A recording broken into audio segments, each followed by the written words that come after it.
25 shocking foods Vikings actually ate before riding into battle. Before the longship hit the shore, before the oars were pulled in and the shields raised, before any blade caught the morning light, there was a fire, a pot, and something to eat. Most people, when they picture Vikings, picture violence, the raid, the horn, the chaos. But nobody pictures the meal that came before all of that. The quiet hour, the smoke rising from a low hearth, a man with cold hands eating something that smelled of salt and sour grain, knowing the tide would turn before midday. The Norse world was not a world of feasts every night. It was short summers and long winters, salted provisions and foraged roots, preserved meat hanging since autumn, and fermented fish that cleared a room before the lid came off. A world where the line between a warrior who could keep fighting and one who could not was often simply a question of what he had eaten in the last 12 hours. 25 things Vikings actually ate, from the ordinary and overlooked to the strange and brutal, each one a window into a life that was harder, colder, and far more interesting than the myth suggests. Number 25. Barley flatbread baked on stones. It did not look like bread in any way most people today would recognize. No rise, no oven crust, no softness. Barley flatbread baked directly on hearthstones was dense, grainy, and carried the faint char of wood ash on its underside. Barley grew in short summers further north than almost any other crop, dried and stored for months, ground into rough flour, then pressed flat and cooked in minutes on a hot stone. No pot, just heat and grain and hands. What it tasted like depended entirely on what was available. Some households had enough fat to work into the dough, others baked it plain and bitter. Either way, a man heading toward a ship at dawn ate it without complaint. It was food. It was fuel.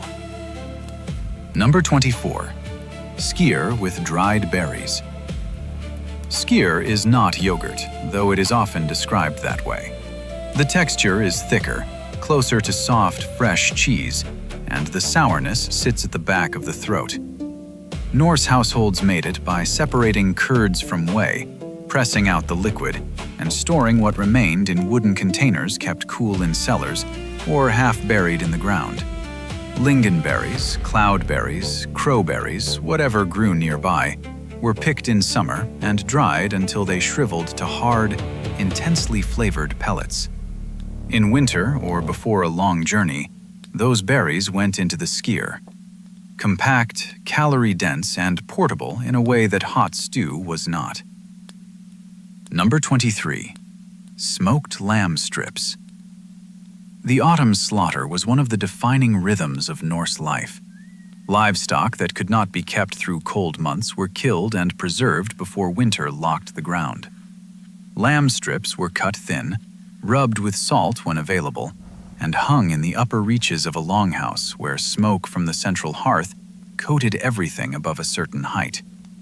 What came out after weeks in those smoke-filled rafters was dark, hard, intensely flavored, and almost leathery in texture. You tore it rather than cut it. That was not a flaw, it was the point. Food that required effort to eat was food that lasted in the body for hours. Before a battle or during a voyage when the sea was rough, a man reached into his provisions bag and found a strip of smoked lamb. He ate it slowly, and he kept moving. Number 22. Dried cod with butter. Cod caught in cold North Atlantic waters could be hung on wooden frames in the open winter air and dried by the wind until hard and rigid as a plank. Stockfish, and it could last for years. In a world without refrigeration, food that lasted years was a strategic resource. A ship loaded with stockfish could carry enough calories for a large crew over crossings impossible to manage with fresh provisions. You soaked the dried fish in water the night before, or simply broke pieces off and chewed them as they were, rehydrating them slowly in your own mouth. With butter, rendered, salted, stored in wooden barrels or buried in peat bogs, dried cod became fatty, salty, and deeply satisfying. Across the Norse world, this combination was a constant. Simple, reliable, impossible to overstate. Number 21. Salted horse meat slices. In the modern Western world, eating horse is taboo.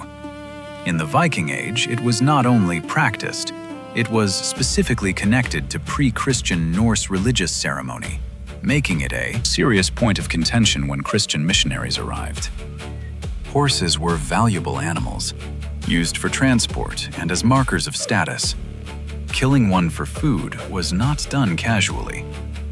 But in times of hunger, after a long siege, or during certain ceremonial observances, horse was butchered, salted, and sometimes smoked. Its presence here is a reminder that Viking food culture operated by different rules with deep religious and social dimensions. Number 20. Sour whey drink with oatcakes. The liquid left over after skyr was made, the whey, was not thrown away. Nothing consumable was wasted. Whey was collected, sealed, and allowed to ferment slightly into a thin, sharp, mildly effervescent drink called misa. It tasted bracingly sour, the kind of sharpness that woke the body up. Consumed alongside plain oat cakes, flat, dry, slightly bitter rounds of pressed and baked grain, it was the Norse equivalent of a working breakfast. Not designed for pleasure, designed to keep a person functional through a long morning of hard labor or marching. Oatcakes themselves grew more important the further north you went, in climates where barley sometimes failed. Number 19. Roasted seal meat. Coastal Norse communities, particularly in Iceland, Greenland, and far northern territories, lived where familiar agricultural staples were simply not available in the same quantities. The sea provided. And the sea provided seals. Seal hunting was genuinely dangerous. Fast in water, unpredictable on ice, hunted in winter conditions requiring both equipment and nerve. But a single adult seal provided substantial meat, fat that could be rendered for oil, and a hide with practical uses. The meat was dark and mineral-flavored, reflecting a diet of fish and crustaceans.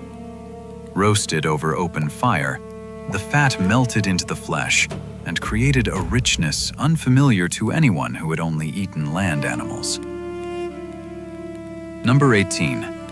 Honeyed barley porridge. Here is a version of Viking food that doesn't require steeling yourself before reading. Barley boiled in water or milk until thick and soft, then sweetened with honey. This was common across the Norse world, from ordinary household meals to more formal occasions. The porridge was often the first thing eaten in a day, and sometimes the last.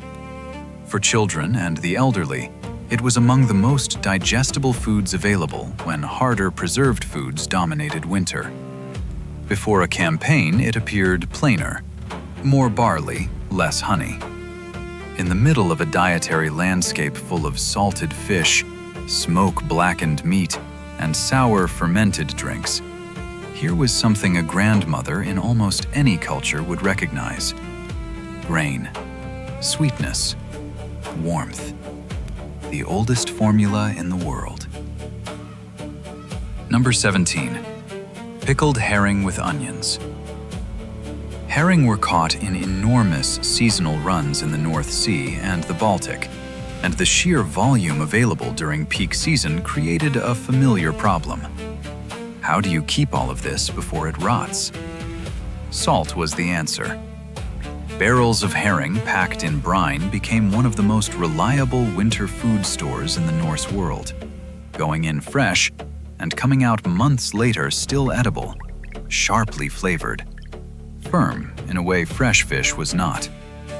Onions, sliced and layered between the fish, softened over time until pungent and almost sweet in their depth, cutting through the heaviness of the herring in a way that made the whole thing possible to eat in quantity. For Norse communities far from the coast, a barrel of pickled herring arriving via trade was not a luxury. It was what made a winter viable. Number 16. Blood sausage with rye cakes. The principle at slaughter time was simple. Nothing that could feed a person was wasted.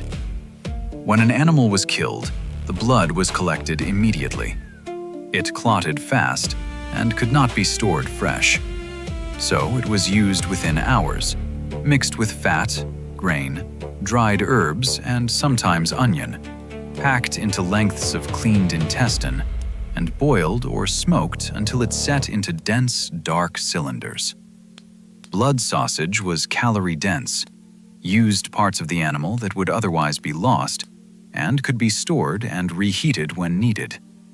Eaten alongside a rye cake, dark, dense, sour bread from grain that grew in harder conditions than barley, it was a complete meal by any practical definition. Number 15. Goat cheese wrapped in cloth. Goats were among the hardiest domestic animals in the Norse world, surviving on rougher terrain and poorer grazing than cattle, requiring less care through winter. A few goats meant milk through much of the year, and cheese that could be made and stored without elaborate equipment. Norse goat cheese was firm, usually quite salty, and wrapped in cloth that absorbed moisture as it aged.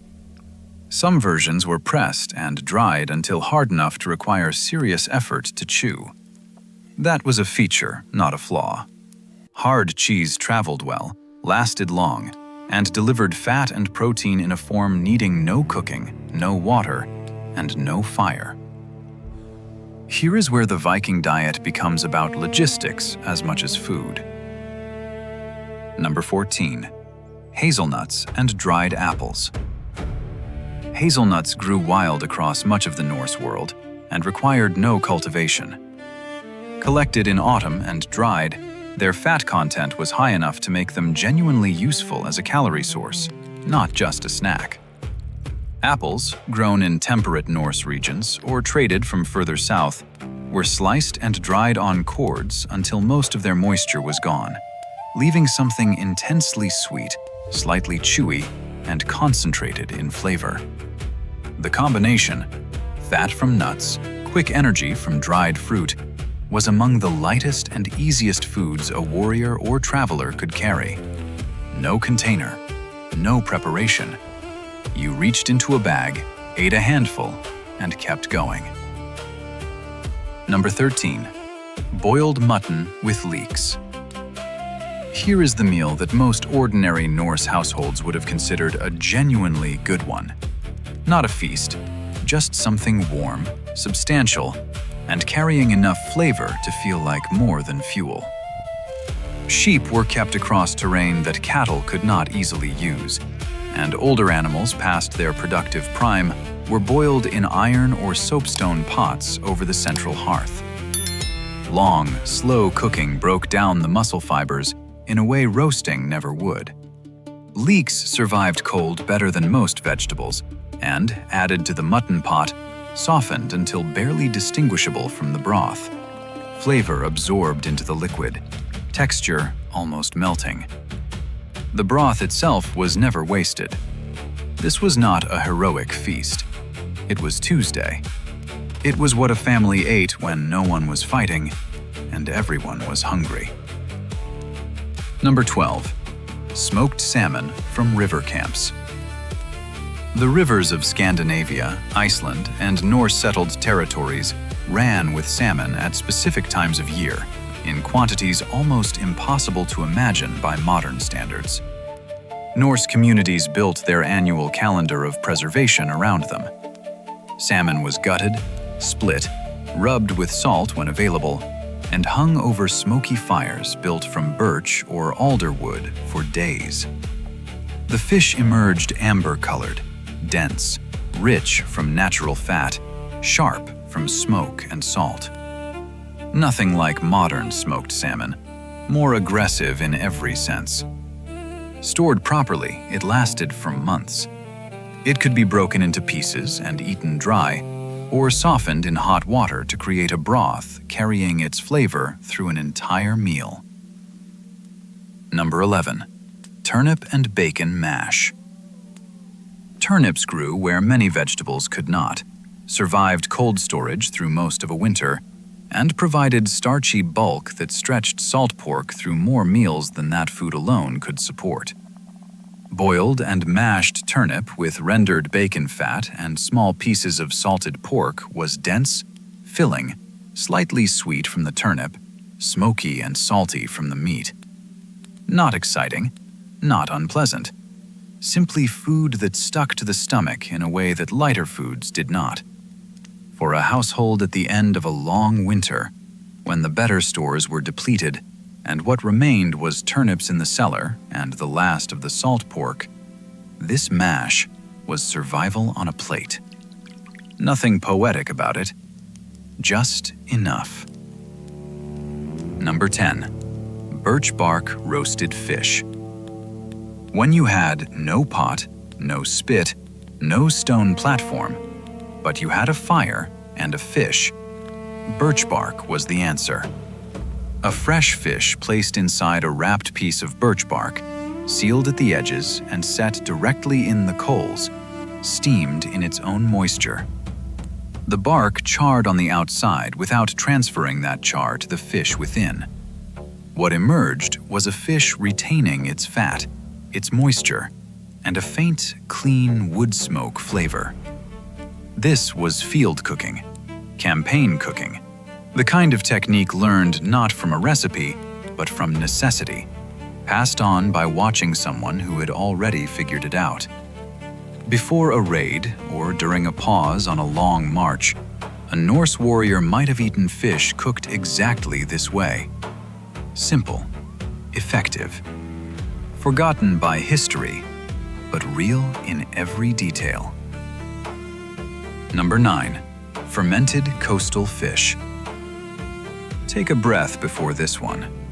The Norse practice of fermenting certain fish, similar to what is now called hakkarl in Iceland or rakfisk in Norway, produced something that, by modern standards, requires a significant adjustment of expectations. The basic process involved fish being partially buried or stored in sealed conditions over weeks or months. Controlled fermentation transformed the flesh into something intensely pungent, ammoniac in certain preparations, and strange in a way difficult to describe to anyone who hadn't encountered it. But it was food. Preserved food, capable of lasting through conditions that fresh fish could never survive. Number 8. Mead-soaked bread chunks. Mead, fermented honey and water, carried religious significance, social ritual, and practical function all at once in the Norse world. But it also appeared at tables in a form far less ceremonial than its mythological reputation suggests. Bread that had gone hard, which happened quickly with unleavened flatbreads, was softened by soaking in liquid. Mead was one of the liquids used. The bread absorbed it, softened, and took on the faint sweetness and mild fermentation of the mead. For elderly household members, children, or anyone with dental problems, a realistic and common concern, this transformation made the difference between being able to eat and not. And it was simply a way of consuming stale bread without wasting it. In the Norse world, the meal you threw away today was the meal you needed tomorrow. Number 7.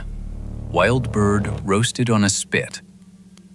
Seabirds nested in enormous numbers on Norse cliff faces and headlands. Puffins, guillemots, gannets, caught using nets, snares, and direct hunting from cliff edges, requiring genuine courage and knowledge of terrain. Inland, grouse, ptarmigan, and waterfowl supplemented the diet when other meat sources ran low. A bird roasted on a spit over open fire required no waiting, no fermentation, no barrel. You caught the bird, gutted it, skewered it, and held it over flame until done. The fat dripped into the fire, the skin crisped and darkened. The smell was immediate and unmistakably appealing, a brief luxury in the simplest possible form. Number 6. Pea and barley war stew. Here is the actual food of campaigns, not the feast table, not the household hearth. The iron pot that traveled with a warband and fed the maximum number of people with the minimum number of ingredients in the least amount of time. Dried peas kept almost indefinitely, cooked relatively quickly, and when boiled with barley grain and whatever fat or scraps of meat were available, produced a thick, calorie-rich stew that could be made at any campfire without specialized equipment. War stew was not good in the way food is supposed to be good. It was uniform. It was the same every day. It smelled of smoke and wet wool and the particular damp earthiness of dried peas rehydrating over heat. But it fed 100 men from one pot. In conditions where reliability was the only standard that mattered, war stew was always the answer. Number 5. Seaweed and fish broth. Coastal Norse communities harvested not just fish from the sea, but what grew on rocks and in shallow water.